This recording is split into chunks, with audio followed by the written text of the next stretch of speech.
Excel, por favor. Ok. Ahí les voy a compartir un Excel también para trabajar. Hoy día quisiera que están con computadoras. Profe, no, yo estoy en la casa de mi mamá y no tengo mi laptop en la mano, me he conectado desde el celular.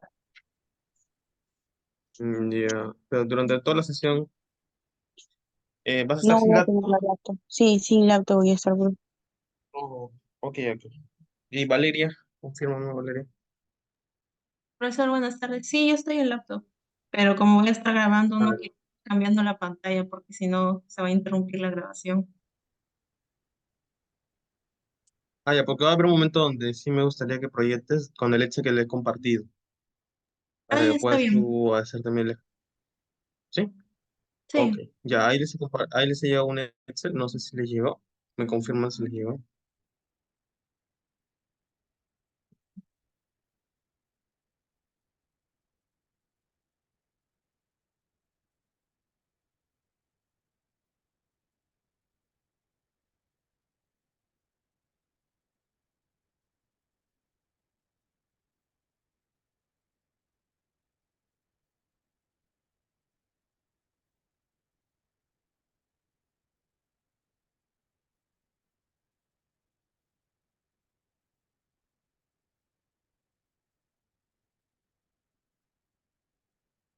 ¿Sí? ¿Sí les llegó el Excel? ¿Me pueden confirmar? sí, profesor. Ya.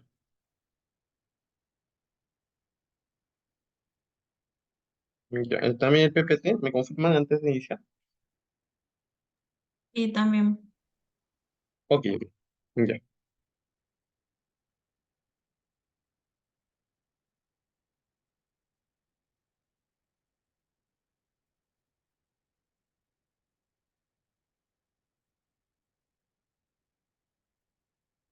Ya.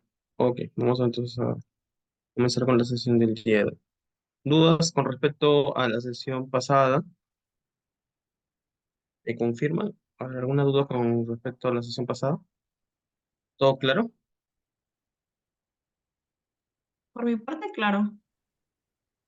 Ok, ya, a ver.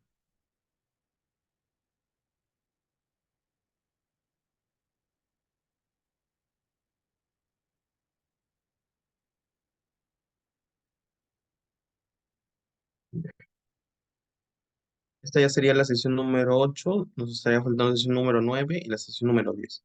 Lo que sí les voy a solicitar para que poder afianzar esta parte de acá, que hagamos ejercicios con respecto a ustedes van a hacer con ustedes mismos y luego voy a decir algunas variantes para poder tener eso, algunas modificaciones y que el Excel lo puedan utilizar.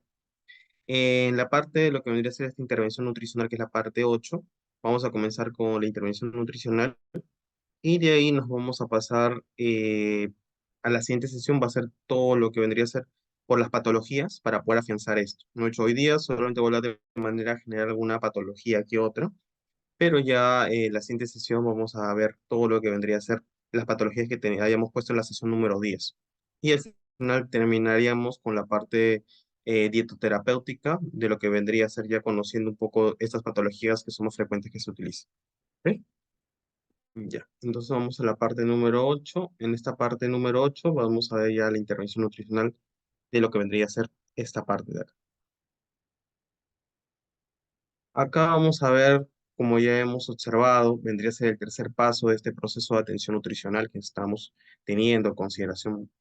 Ya la base que habíamos hecho era encontrar al paciente que tiene justamente el riesgo nutricional. Luego proseguimos a ver que comenzar la interconsulta. Hicimos una parte breve de resumen de lo de la patología y de ahí proseguimos a lo que vendría a ser la parte de evaluación nutricional. Luego de tener ya la base de la evaluación nutricional, pasamos a lo que es el diagnóstico PES.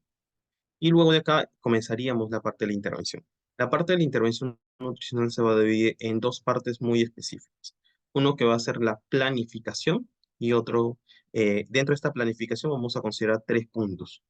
Los objetivos nutricionales, vamos a considerar también lo que vendría a ser la nutrioterapéutica y la dietoterapéutica, ¿sí? Eso vendría a ser las partes específicas dentro de la planificación. ¿Hasta ahí alguna pregunta? ¿Quedó claro del tema de la planificación? Sí, profesor. Ya. Y la otra parte vendría a ser la implementación. Su misma palabra lo dice. Recuerde que cuando yo hago todo el proceso de atención nutricional, el tamizaje, ustedes saben que hay un formato, cada historia clínica podemos dejar un formato y ahí el paciente puede tener riesgo o como no puede tener riesgo, pero ya queda dentro de la historia clínica. La segunda parte ya vendría a ser el formato de la interconsulta.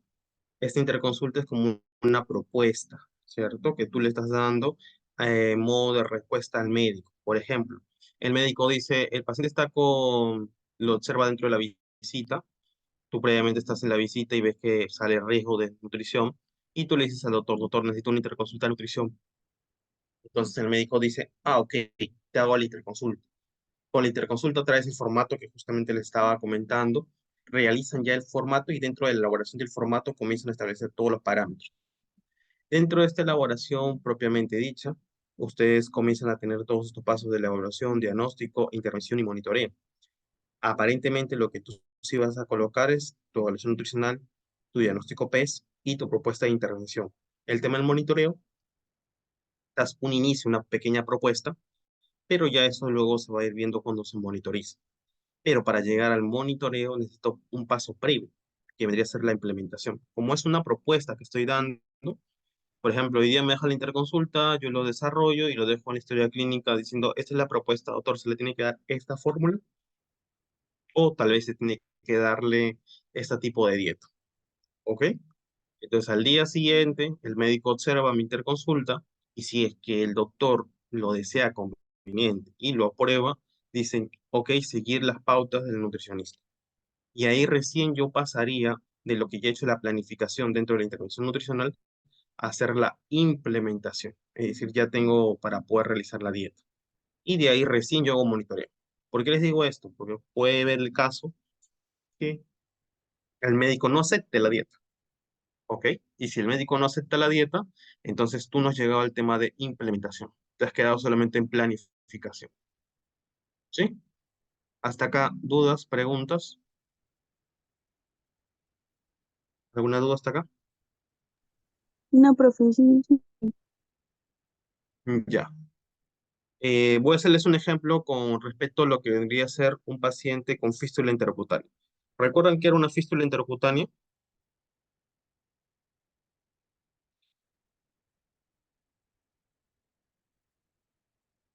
Profe, sí sé a Sí, lo que se refiere, pero no sé cómo explicarlo.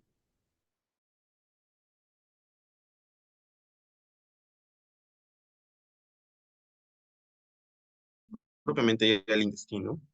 Y justo en una parte del intestino tienes un agujerito, ¿cierto? Un agujerito tienes ahí.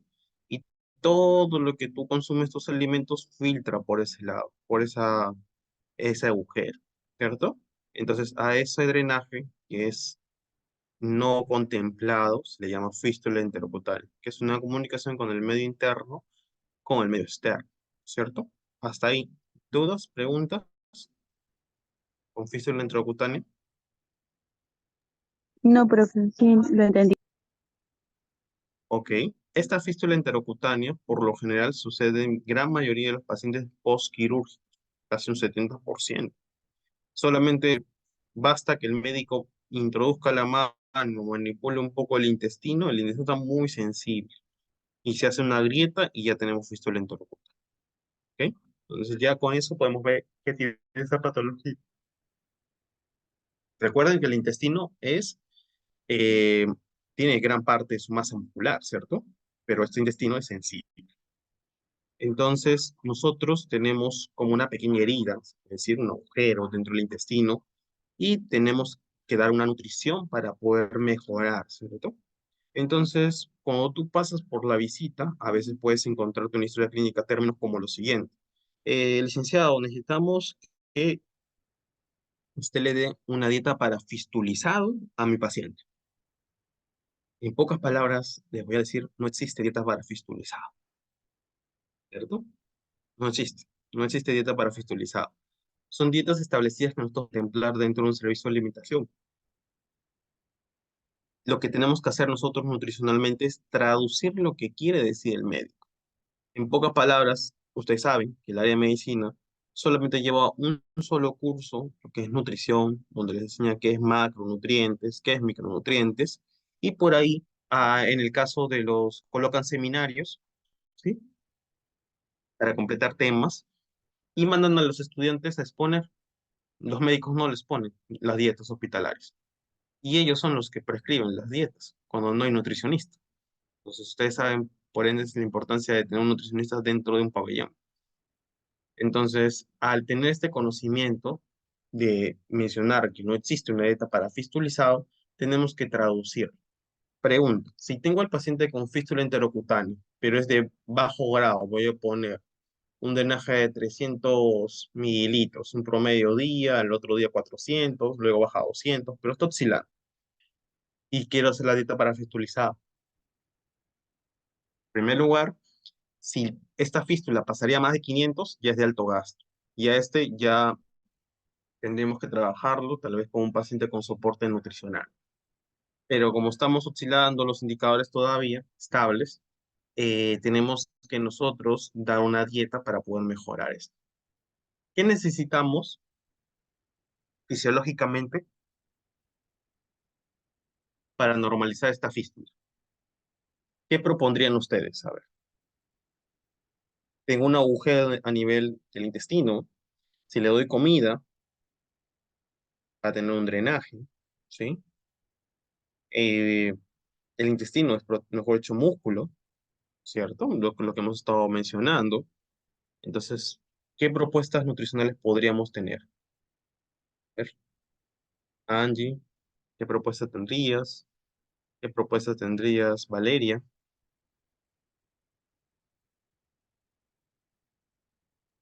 Profesor, ¿podría ser una osteomía? Le hacen un corte, Ah, creo, no, no, o no, ya, pero en ostomía es tu de salida, gástrica, de entrada, gástrica, o sea, la que entra. ya, ya, pero recuerda que si tú haces una ostomía, haces una perforación al estómago para colocar alimentos por ahí. Y la única Ajá, manera de colocar una ostomía es que el paciente no ingiera por el trato gastrointestinal. Si por mi esófago no me funcione, pero el claro, paciente la está boca, ingiriendo ¿no? alimentos. Ujú. Ajá, el paciente está ingiriendo. El agujero lo tiene el intestino. Entonces, si yo hago la ostomía, igual va a llegar al intestino.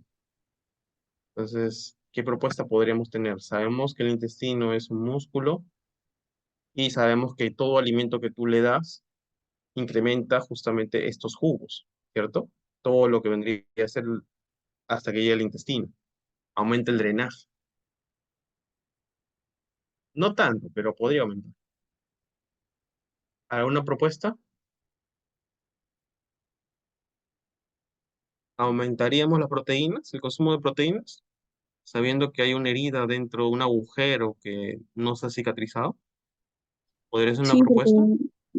sí, porque la proteína regenera, profesor. Ajá, entonces por ahí vamos un lado, ¿cierto? Entonces sería Profe, una dieta pero hiperproteica. ya, dieta Dime, hiperproteica, pero si usted dice que los alimentos van a salir porque obviamente hay una fístula, en ese caso, ¿cómo sería la dieta? ya. Ahora vamos, les comento. Supongamos que la persona, tú sabes que diario en un hospital les dan, por ejemplo, 1 litro o 1,5 litros de agua durante todo el día. Toma agua también cuando ingiere sus medicamentos, vitaminas, lo que les puedan prescribir. Sí, así también. Y nosotros le damos su dieta respectivamente con su vasito de agua por cada tiempo de comida. Entonces, yo como nutricionista, ¿qué hago? Tendría que planificar una dieta seca para el paciente. ¿Qué es dieta seca? Disminuciones de líquidos propiamente y también en el alimento, no darle por momentos alimentos que absorban mucha cantidad de agua. Y entre ellos tenemos momentáneamente el tema de un guiso de quinoa, porque ustedes saben que absorbe agua, ¿cierto? Disminuimos, por ejemplo, el volumen para que pueda tomar su pastilla al mínimo para que pueda tomar, no tenga ningún inconveniente. Entonces, esa dieta para fistulizado, como lo mencionó el médico que les estaba comentando, pasaría a ser una dieta hiperproteica seca. Ese sería el estándar de la dieta. Obviamente estamos hablando que vendría a ser una hormolipídica y también normoglúcido, porque no hay ninguna recomendación en ese aspecto, porque no hemos hablado más del paciente, ¿cierto? A menos que el paciente tenga una comorbilidad con diabetes, o que tenga una dislipidemia, o que tenga hipertensión, ya haríamos otras modificaciones que vamos a poder tener en cuenta al momento de trabajar. ¿Ok? ¿Se entendió? Sí, sí, profesor. Ok, entonces tú pones tu historia clínica, entonces a veces tenemos que ser traductores de lo que los médicos quieren decir, ¿sí? No hay dieta para hepatópata, por ejemplo, tampoco existe. Entonces tú tienes que ver tu paciente en qué estado se encuentra. Por ejemplo, si tu paciente tiene, vamos a ponerle, una cirrosis compensada, entonces tú dices, mira, no quiero hacer trabajar,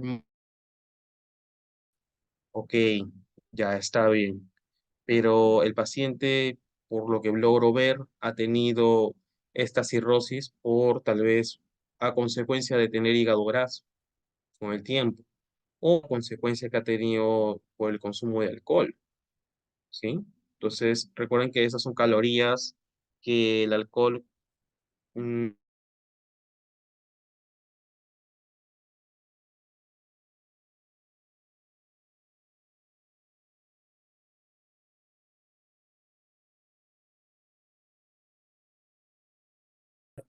pero esa previa que se ha generado hace trabajar mal al hígado. Por ende, lo que tú tendrías que ir disminuyendo es el consumo de grasas, propiamente en esta etapa. Entonces, cuando te dice el doctor, quiero darle una dieta para hepatópata, ya doctor, un ratito, ¿en qué estadio se encuentra esta cirrosis? Primero lo aclaras, porque de esa tú recién puedes prescribir la dieta. Entonces tú, dependiendo de eso, tú vas a poder relacionarlo y dices, ya, ok, le voy a dar entonces una dieta hipograsa al paciente. Dependiendo, obviamente, si tú ves que el paciente ha venido desnutrido, que está con sobrepeso, normopeso, ahí ya vienen más variantes, pero la prioridad vendría a ser que sea tu paciente con estas recomendaciones. Está una cirrosis descompensada, ya aparecieron los edemas que vamos a poner, ya tiene, has verificado que tiene líquido acítico albúmina, entonces ya comienzas a incrementar proteínas para poder compensar el déficit proteico que va a tener el paciente, ¿sí? Y si es que el paciente requiere una colación nocturna, te lo brindas. Que recuerda que el hígado es el que tolera prácticamente el tema del glucógeno hepático.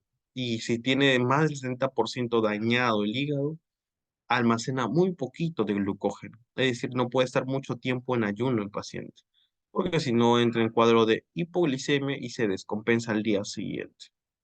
Entonces tengo que cuidar en este paciente justamente esta recomendación, ¿ok? Para poder manejar en estas circunstancias a este tipo de pacientes que tienen también una enfermedad hepatópata. No hay una dieta de hepatópatas.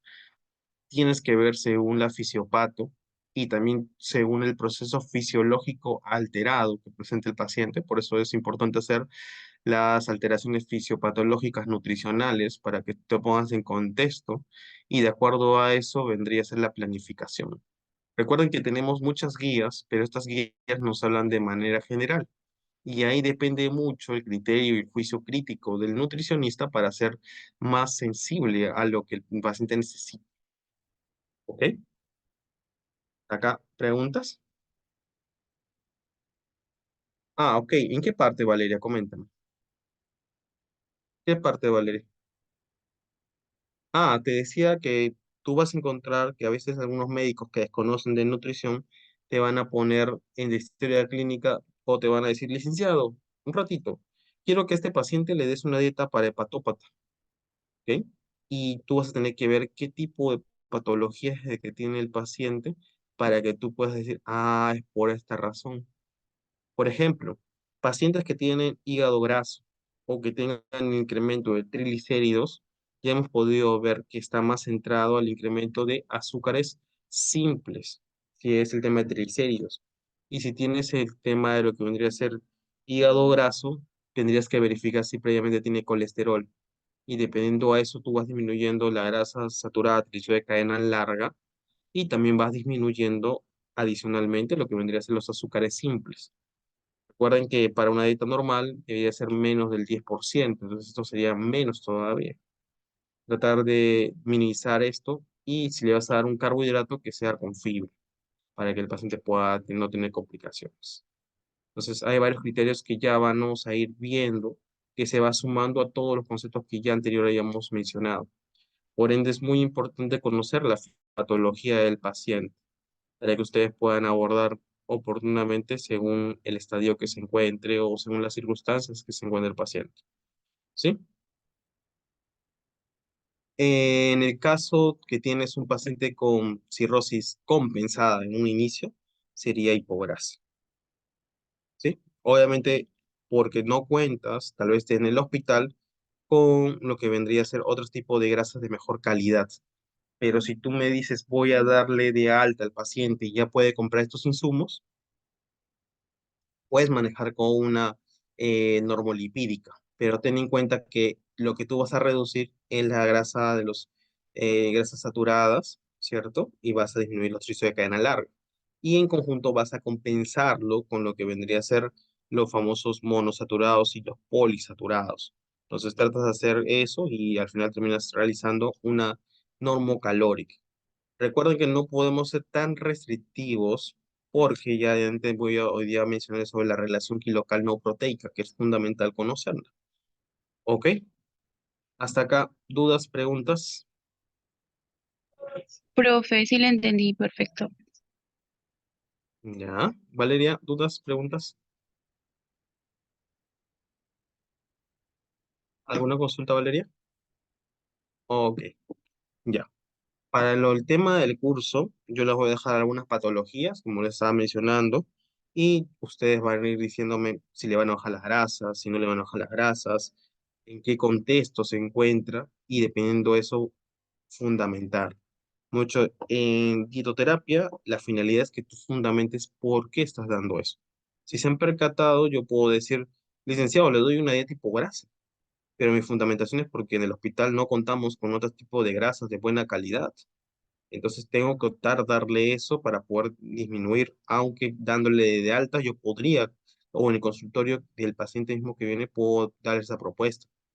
Es válido tu respuesta si le vas a dar hipograsa con ese fundamento y es válido también si tú le vas a dar, tal vez si estuvieras en una clínica. Obviamente ahí puedes utilizar grasas de mejor calidad.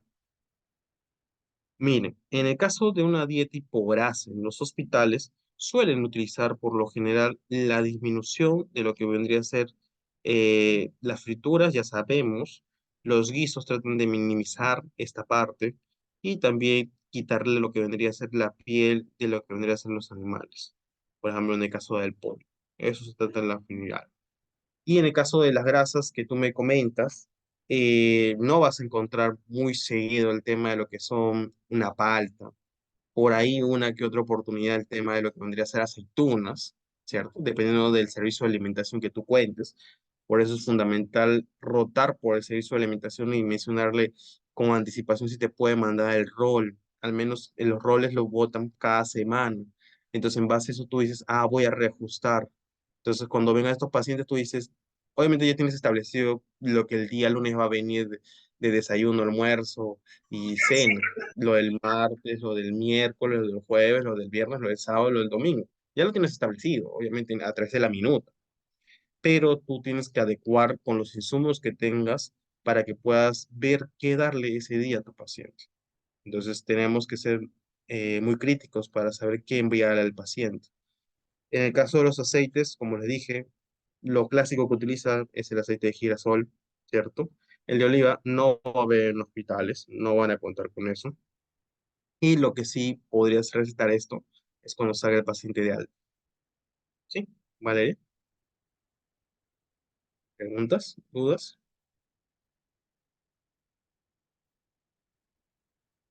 Claro, lo que tratas de minimizar es que obviamente el aderezo lo van a realizar. Se espera que el aderezo tenga menos grasa. Y lo que tú tienes que asegurar es que la técnica no agarre el guiso y lo eche en toda la comida. porque ahí es lo que tenemos que estar constantemente viendo, ¿cierto? ¿Hasta ahí se entiende, Valeria? ¿Sí?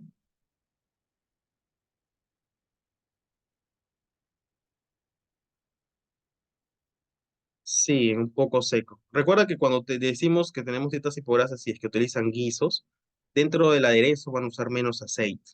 Obviamente vamos a poder ver que hay jugo propiamente del animal que botan al momento de realizar esto. O en algunos casos, en algunos hospitales suelen utilizar sancochado. Entonces, depende si es que tienes un chef en tu servicio de alimentación que puede hacer algo y le dices tú minimiza la grasa y lo hace. O dependiendo si tú no tienes un chef y tienes un cocinero maestro solamente ahí y dice no, no puedo hacer eso, entonces optan por dar todo sancochado al paciente. Al sancochado me refiero a que hacen hervir, mejor dicho, sopa de pollo, ¿cierto? Y luego ese pollo lo sacan y lo colocan para que tú puedas comerlo dentro de lo que me des tu preparación. Un pollo sancochado, ¿sí?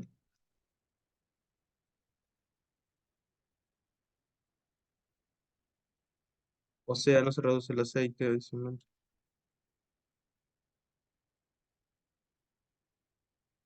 Claro, en el aderezo, en más que todo los aderezos son los que disminuyen. Por ejemplo, si el aderezo van a prepararlo con bastante aceite, en el momento de hacer, por ejemplo, vamos a poner dorar la cebolla, el ajo, van a bajar la cantidad para el paciente. En eso se va a ir manejando. Recuerden que ustedes lo que queremos disminuir es este porcentaje. Por lo general, una dieta estándar se manejaría un promedio tentativamente de 30% de grasa. En este caso sería algo disminuido que podría llegar hasta 20, entre 25 a 20. Entonces tratan de quitar esa parte. Obviamente los alimentos que tienen mayor cantidad de grasa no se le da, ¿cierto?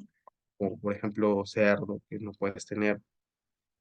Caso también si fuera una consulta de nosotros, si le gusta pato, el paciente se le tiene que quitar. Entonces vas quitando esos alimentos para poder ver. A veces en los hospitales ya se nos limita algunas cosas para poder brindar. Entonces tenemos que conocer muy bien el hospital que estemos rotando. Y luego de ahí ya tratar de potenciar qué es lo que se le podría brindar al paciente. ¿Sí? ¿Dudas, chicas? ¿Todo claro? Sí, perfecto, claro. Ok. Entonces, recomendación, conoce tu centro laboral. En pocas palabras. Empaparse antes de dar recomendaciones. ¿Sí? Ok. Entonces vamos a comenzar con lo que vendría a ser objetivos de los resultados esperados. Esto es lo que vamos a comenzar esta primera parte. ¿Qué van a ser los objetivos nutricionales? Dentro de los objetivos nutricionales, ¿qué es lo que vamos a poder ver? Acá hay un esquema que es para un paciente de 30 días. Esto puede ser de 1 a 3 días, de 4 a 14, de 15 a 30, o si no a 28 días, también es válido. Tú lo vas colocando, pero recuerda que ese es el tiempo que tú crees que el paciente va a estar hospitalizado, ¿sí? A veces los pacientes, si tú tienes, por ejemplo, un paciente con una fractura de cadera, dices, ah, ese paciente se va a quedar mucho tiempo hospitalizado y con un paciente cardíaco se va a quedar mucho tiempo hospitalizado. Pero también tienes otro esquema que tú puedes trabajar si es que el paciente tiene su patología y va a ser dado de alta rápidamente. Tú dices de 1 a 3 días se puede mantener este esquema, de 4 a 7 días, ¿cierto? Y luego ya lo que vendría a ser de 8 días a 14 días. Ese es el esquema en 2 semanas que puede estar tu paciente. Aunque tu paciente puede salir de alta a los 7 días, tal vez. Igual tú tienes que manifestar el tema de los objetivos que tú tienes planteados en este momento, ¿sí? Que vamos a trabajar. Entonces, ¿qué es lo que yo tengo que contemplar a corto plazo? En primera instancia, yo podría preocuparme en un paciente no crítico por el tema de lo que vendría a ser minerales, vitaminas. ¿Podría yo preocuparme en ese aspecto por el paciente? Sería relevante si yo veo un paciente desnutrido, preocuparme en un paciente no crítico por micronutrientes. No sería la prioridad, profesor. Ajá, exacto. No es la prioridad. Tu prioridad, ¿qué es lo que necesitas tú tener sí o sí? Es que cumpla su energía y que cumpla sus proteínas. Esa es tu prioridad. Para hacer frente que el paciente no siga perdiendo peso, bien sea paciente de normopeso, obeso, sobrepeso o delgadez o desnutrido, ¿sí? Esa es tu prioridad que tú vas a centrarte. Si fuera caso de paciente crítico, cambia el contexto, ¿vale? Ahí ya sería dependiendo si tu paciente ha estado por mucho tiempo en ayuno, entonces ahí tal vez si tú encuentras que los electrolitos están en el suelo, es decir, caídos totalmente, entonces ahí tú recién podrías decir, a este paciente yo no lo puedo dar ningún alimento, está inestable metabólicamente. Y lo que ustedes optarían sería más que todo que este paciente se maneje en esta primera instancia por la parte médica, que controle los electrolitos y recién tú trabajar. Entonces ahí la prioridad sí serían los electrolitos, pero sería relacionado por la parte médica, no por la parte nutricional, ya que le colocan las ampollas repetidas para compensar el nivel tanto de sodio, de magnesio,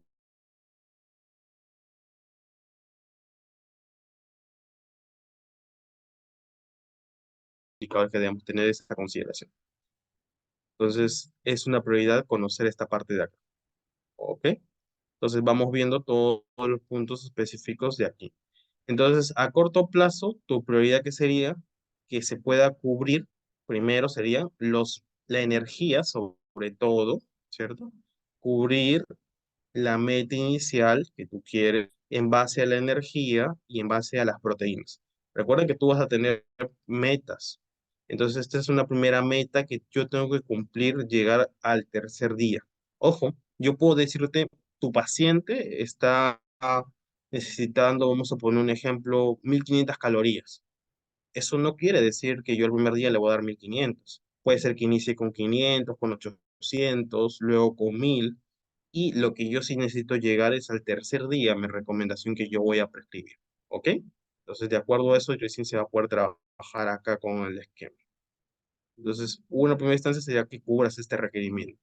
Una segunda etapa sería ya, primero, evitar que vamos a buscar el catabolismo muscular, ¿cierto? Como es un paciente no crítico, decimos catabolismo muscular. Si fuera un paciente que es crítico, entonces sería evitar que se intensifique el catabolismo muscular. Obviamente sabemos que el que va a perder más masa muscular es cuando estás en un estado hipercatabólico. O por ejemplo un paciente postquirúrgico. Entonces ahí se va a tener que utilizar ese término y tú ya sabes que necesitas obligatoriamente usar más proteínas. En cambio, los que vamos a ver nosotros en lo que vendría a ser el caso de dietoterapia van a ser catabolismo muscular, al menos que tenga un acto quirúrgico, que sea tal vez una cirugía mayor que podemos contemplar. También podría ser el caso de cirugías menores, pero siempre y cuando no veamos un PCR súper elevado, porque la inflamación nos puede decir qué tanto es lo que se requiere del sistema inmunológico, que va a activarse con relación a todo lo que hemos hablado anteriormente. Por otro lado, tenemos ya lo que es a mediano plazo. Y a mediano plazo, ¿qué vendría a ser?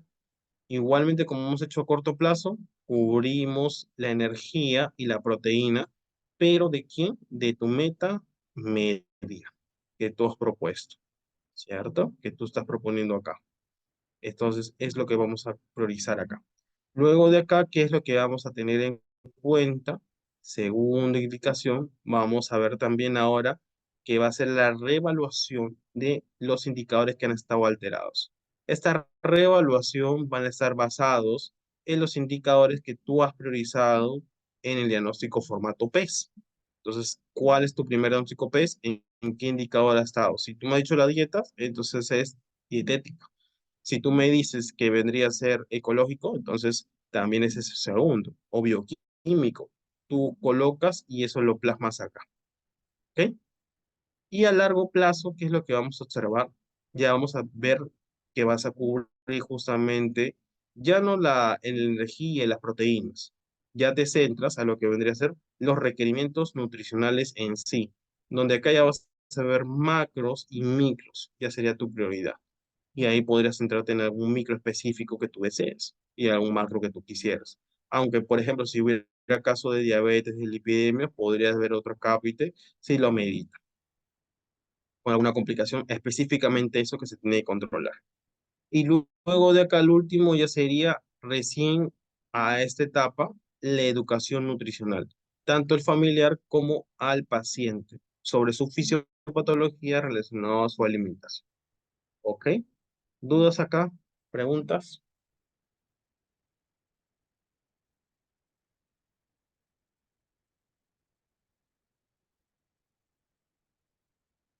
Ok. Recuerden esto, por lo general suelen dar, yo les doy, suelo darle un punto por realizar esta parte de acá. Que en realidad, si ustedes han hecho un buen diagnóstico, ya tienen un gran parte del objetivo. Entonces, sí tienen esa parte muy específica. Por ende, es una secuencia. Ustedes tienen que comenzar a aprender a hacer la secuencia todo conforme. Entonces, si ustedes hacen la secuencia de lo que sigue la evaluación nutricional, el diagnóstico, los objetivos, todo va a seguir con su rumbo. Pero si por ahí tal vez el talón de Aquiles es el diagnóstico, ya van a comenzar a tener tal vez algunas modificaciones en los objetivos nutricionales, y entonces pierde la orientación. Tenemos que reajustar ahí. ¿Ok? Ahora vamos a ver la aplicación del caso que hayamos propuesto, justamente que estábamos viendo. Y acá están los objetivos como un ejemplo para que ustedes puedan tener. En el caso de la persona, era una persona oncológica que hemos visto que está en cuidados paliativos, ¿cierto? Entonces acá tenemos cubrir los requerimientos energéticos y proteicos con respecto a la meta inicial. Entonces la meta inicial se va a planificar más adelante. Evitar el catabolismo muscular que les había mencionado. A mediano plazo, los requerimientos nutricionales con respecto a la meta media, por ende, obviamente va a tener que cambiar. Entonces, tu meta media y tu meta inicial deben ser distintas. Ojo, no tienen que ser iguales. Mejorar el estado nutricional con respecto a los indicadores dietéticos. ¿Y de dónde sale este indicador dietético? De lo que tú has priorizado en tu diagnóstico peso. Y acá, de tu composición corporal, del diagnóstico peso, mediante el monitoreo nutricional. Luego sigue educar al paciente, acá oncológico por la patología, para mejorar sus hábitos alimentarios y la higiene de los alimentos que consume. Eso es en el caso del paciente, pero en algunos otros casos puede ser el familiar y el paciente, dependiendo del caso. Luego viene a ser cubrir el requerimiento de micronutrientes y en el caso de acá ya no había prioridad en el caso de macro, pero suelen colocarse macros y micros. O pones los dos requerimientos nutricionales y englobas a los dos. Acá hablamos de calcio, hierro, zinc, magnesio y que se recomienda según la CRA, que se cumplen los indicadores. Y acá tenemos lo que vendría a ser los objetivos nutricionales. Preguntas hasta acá es lo que tú vas a planificar, lo que tú vas a tener que realizar en adelante. ¿Consultas hasta acá? ¿Preguntas? ¿Todo claro?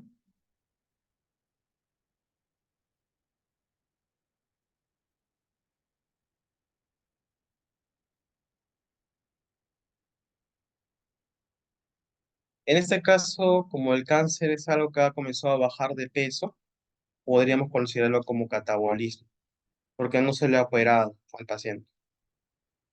Si el paciente se lo hubiera operado, yo hubiera estado en un estado hipercatabólico. ¿Cierto? Ahí recuerden todo lo que es inmunonutrición, ahí se va a activar todo el sistema inmunológico y frente a lo que el cuerpo está teniendo, mejor dicho, una cosa es, tengo, por ejemplo, vamos a poner al paciente que se encuentra en un estado catabólico, quiero decir, tiene su patología, pero su sistema inmunológico no está activo, atacando tal vez a sus propias células. Cuando me hacen un acto quirúrgico hay un corte, entonces mis propias células van a atacarme también directamente ante el estado de la injuria, que es cicatrizar, el sistema inmunológico se va a activar, hace la cascada, entonces ya genera mayor cantidad de energía en mi estado. Es decir, por más que yo me dé proteínas, igual voy a seguir perdiendo más. Entonces ya mi estado se vuelve hipercatabólico, a diferencia de un paciente catabólico. ¿Sí?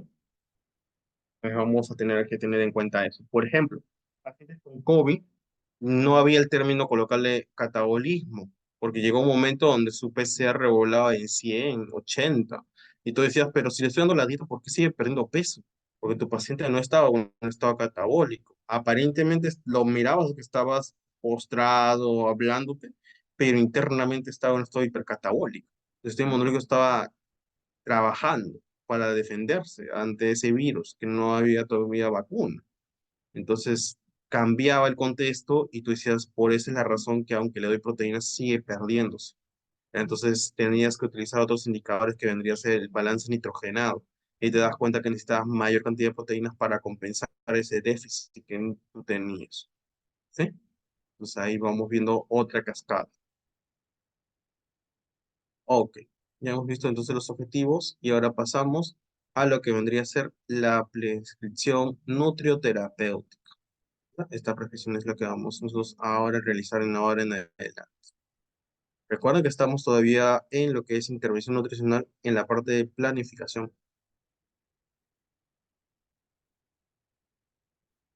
Sí, son los mismos, pero algunas guías nos van a decir que algún otro nutriente se va a aumentar.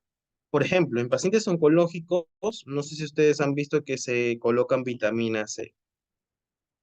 ¿Qué? ¿Han escuchado que pacientes oncológicos utilizan vitamina C? Ya.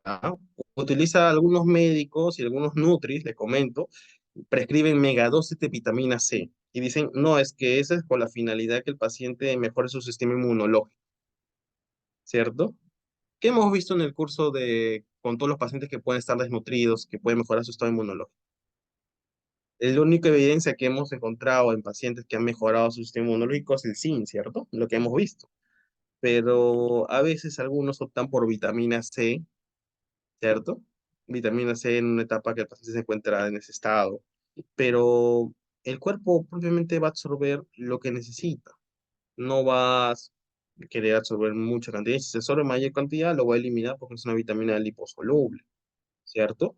Entonces, tú puedes colocarte, tal vez, no hay muchas investigaciones contundentes que te diga que esto es favorable o desfavorable, todavía está en investigaciones, ¿cierto? Tendrían que dar una dosis, como por ejemplo, viene un paciente y le dan esto y ven tal vez que mejoró, o otro tal vez estaba igual, no había modificación. Entonces, no podría ser una recomendación dar al paciente oncológico vitamina C. Es una sugerencia que a veces algunos optan por el tema de un juicio de expertos, tal vez, pero recuerden que el juicio de expertos a nivel de una prescripción nutricional sería el último nivel. Tengan en cuenta eso. No es algo que tenga mayor robustez para yo decir.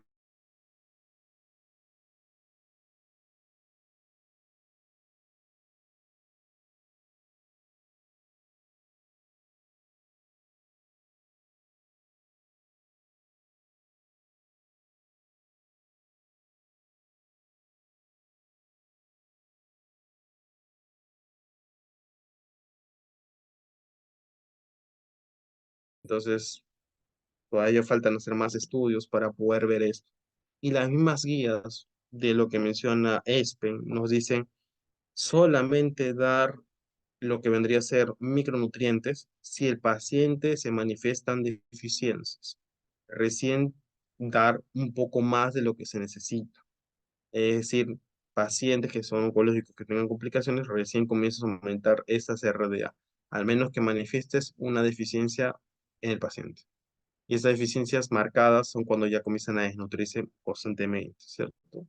Pero si no hay una evaluación previa, no podrías tú suplementar más de las RDA.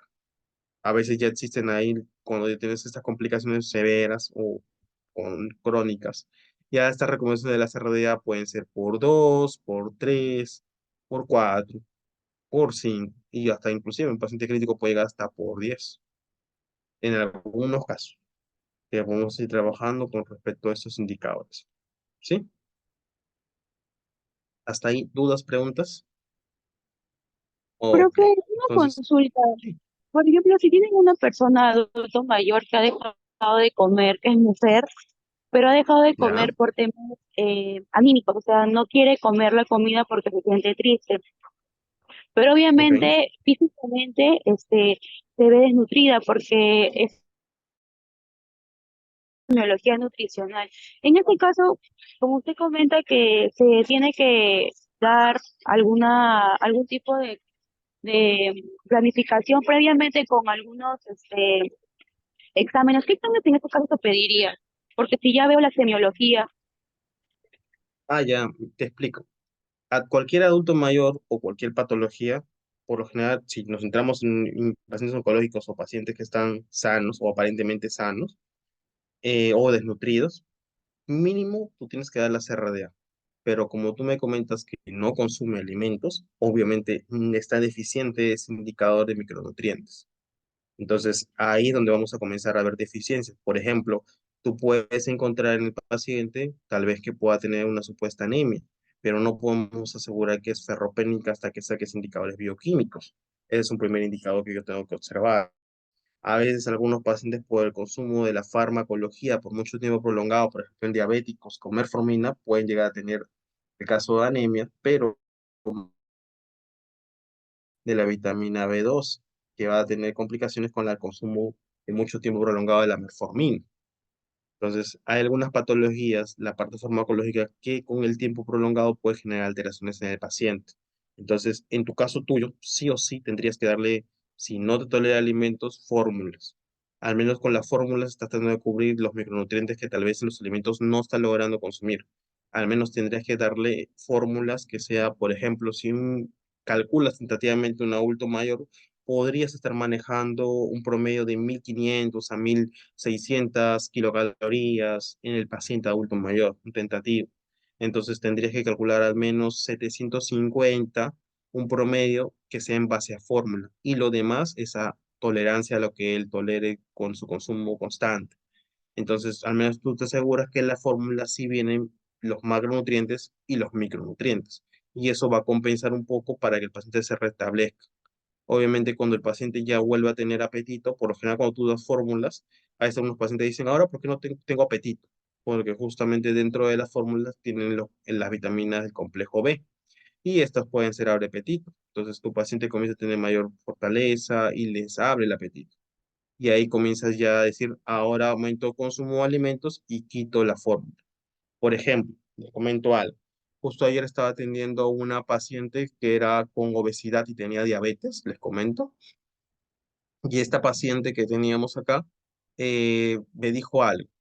Por ejemplo, vi que no comía casi aparentemente nada, ¿sí? Solamente me decía como papaya en la mañana, como con a las justas medio pan, y aunque mi familia quiere quitarme el pan porque dice que soy diabética, ok, yo le decía. Y en el caso de mi almuerzo, solamente como una pechuga de pollito y como por ahí lechuga, tomate y cebolla. Y en el caso del almuerzo, de la cena, por ahí tomo tal vez un vaso de leche y nada más, ¿sí? Y yo le pregunto, ¿desde cuándo estás así? Ah, aproximadamente hace un mes, 2 meses. Ok, el paciente tiene una farmacología de varios fármacos que por lo general, como le estaba diciendo a ella, tienes serostomía, le va a generar boca seca. Entonces el paciente por eso se deshidrataba. Sumado a eso, el paciente no duerme entre 2 horas a 3 horas al día. Ya ha dejado de consumir justamente sus medicamentos que le ayudaban para dormir.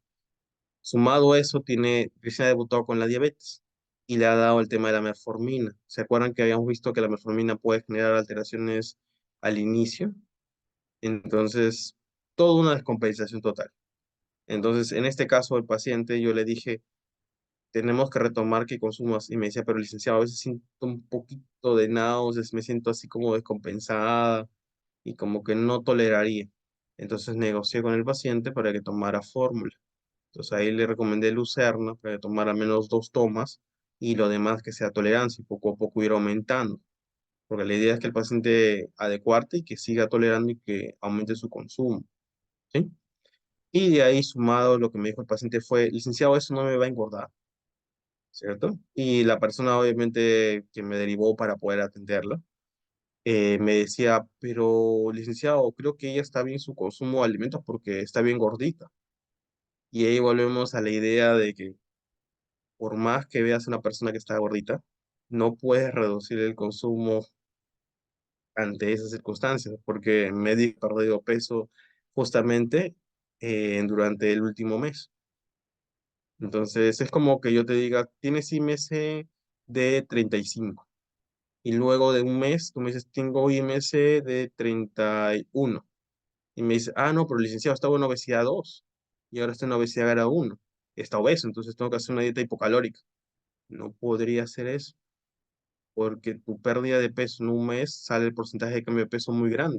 Entonces mi prioridad es mantener tu masa muscular y después recién puedo ver si quiero corregir eso.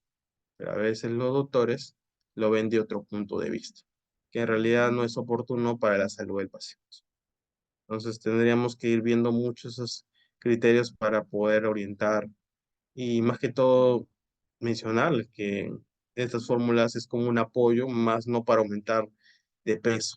¿Cuándo podrían aumentar de peso al paciente? Si tú me dices que el paciente consume su requerimiento y encima de eso está comiendo la fórmula, ahí sí podría decirte que podría ser causante de un incremento de lo que vendría a ser de kilocalorías. Entonces ahí diría, tal vez en la cena disminuyes este consumo de alimentos y consumes esto, pero ahí sería bueno evaluar a qué paciente tienes. ¿Sí? ¿Se entendió el ejemplo? ¿Sí? ¿Estudiantes? ¿Todo claro? No sé si hay dudas, preguntas.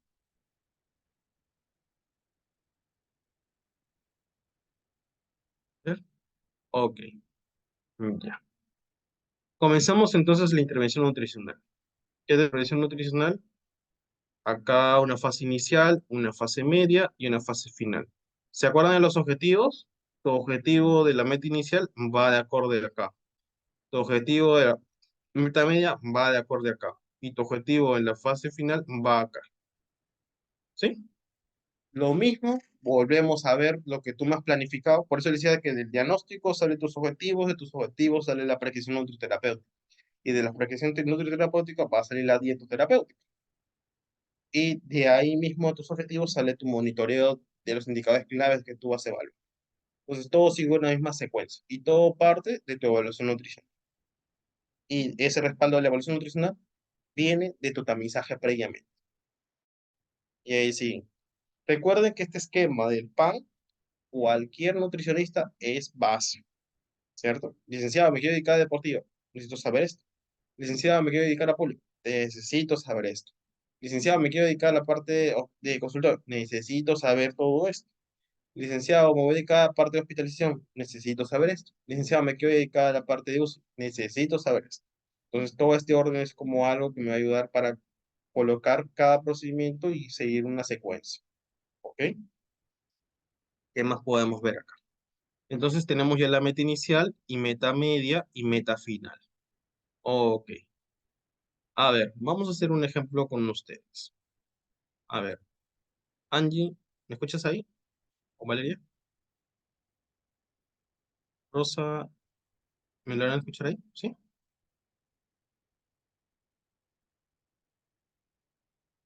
Ya. Necesito que alguien me dé a su peso. A ver, ¿algún voluntario? ¿Alguna voluntaria que me pueda dar su peso para poder hacer este ejemplo? Ya, profe, yo peso 60. 60. Angie, ¿cierto? Sí, profe, subí 1 kilo. Ok. A ver. Angie, te pregunto, supongamos que tú has tenido alguna patología, vamos a poner un caso, ¿ya? Y justo Valeria te está observando, o tal vez está observando Rosita, un ejemplo, y justo tú estás hospitalizada y ellas son tus nutricionistas, ¿ya? ¿Tú qué esperarías justamente si te dicen que vas a estar hospitalizada 30 días, ojo, 30 días, ¿tú qué esperarías con respecto a tu peso? Vamos a poner que es un paciente no crítico, tu patología obviamente no es algo, un estrés moderado, es algo leve nomás, pero tienes que estar hospitalizada. ¿Tú qué Que se esperarías en tu mantenga, peso? profe, que se mantenga mi peso. Que se mantenga, ¿cierto? Claro, Porque al mantener tu peso, tú lo que estás cuidando es que se mantenga tu masa muscular, ¿cierto? Obviamente, Lo que tengo que verificar que este aumento de peso, en otros casos, otros pacientes, no venga por edemas o no venga por ascitis. Eso sí tengo que verificar que no haya edemas en mi cuerpo, que mantenga el peso y que no tenga ascitis. Si no tiene eso, ok. Entonces, ¿tú qué esperarías en una meta media que puede ser tal vez 2 semanas? Es que este peso se siga manteniendo, ¿cierto? 60. ¿Ok?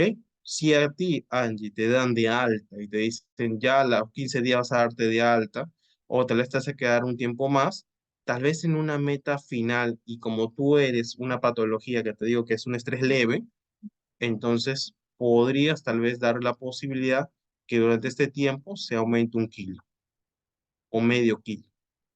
Hay alguna posibilidad, porque hay tiempo y obviamente estás dando un estado, una alimentación adecuada. ¿Sí? ¿Hasta ahí se entendió el ejemplo?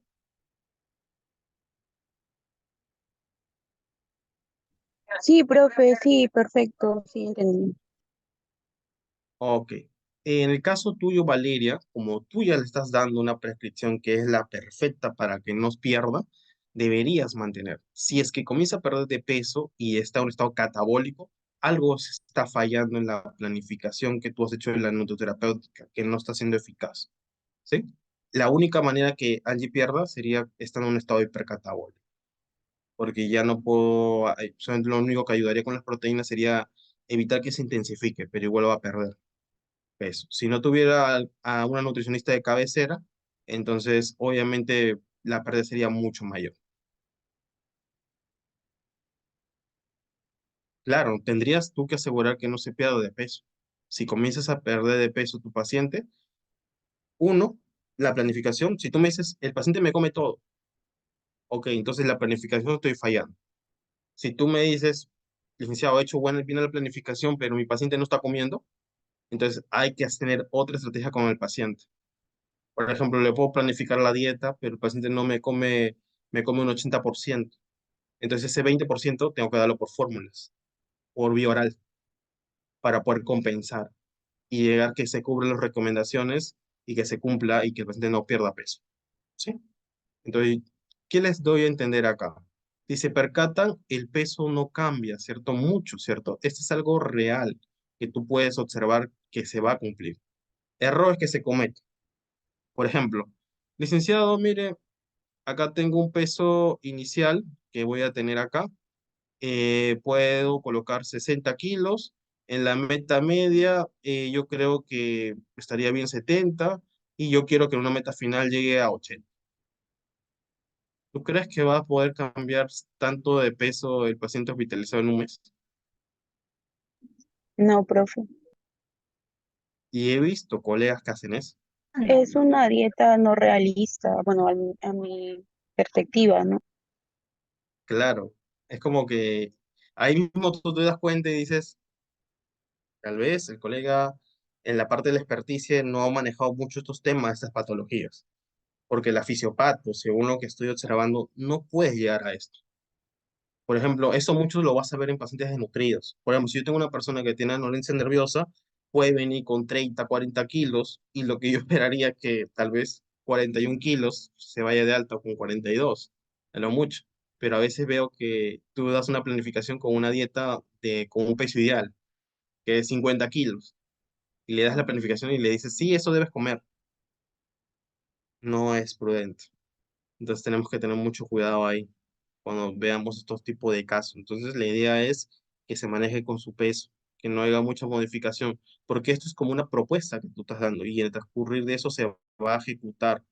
Mejor dicho, tú tienes que ser consciente que lo que tú te propongas se cumpla,